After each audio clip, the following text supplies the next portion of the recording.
The first thing that you need to do while designing an application or a website is to see which platform you're going to design for. So instead of basically thinking about how to approach a design, maybe you should take inspiration from other websites that are already there and try to analyze which products are doing well on which platforms.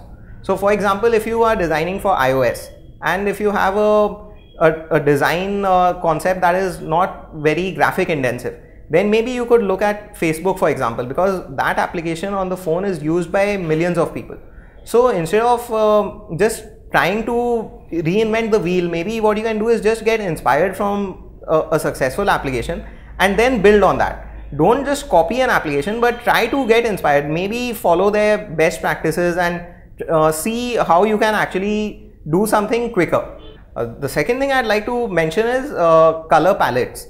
So basically this is very important, and what you should do is you should spend time selecting a color palette for your application, because what happens is once you select a color, then what you're doing is you're getting all your users to adapt to that color style.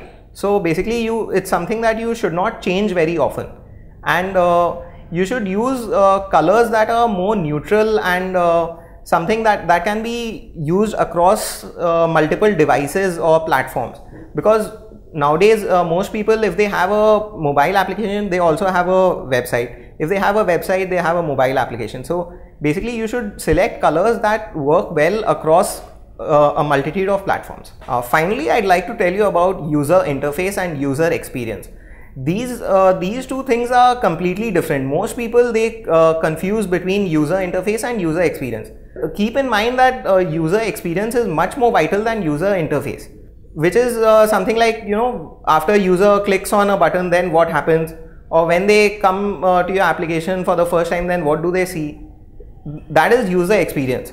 User interface is basically the design aspects, right? Which color you're using, whether the button size is small or big. That is user interface. So when you are designing something, then you need to focus on the user experience first, and then start something on the user interface. So what you do is first build a wireframe, and along with your developers, instead of if you are a designer, then just don't focus on the design aspect first. You should always work with developers and see whether or not they will be able to integrate the design.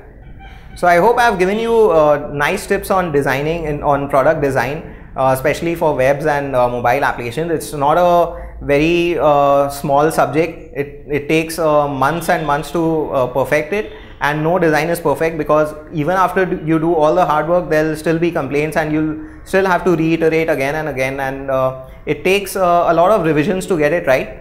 But if you keep these few things in mind, I'm sure you'll develop a very nice product.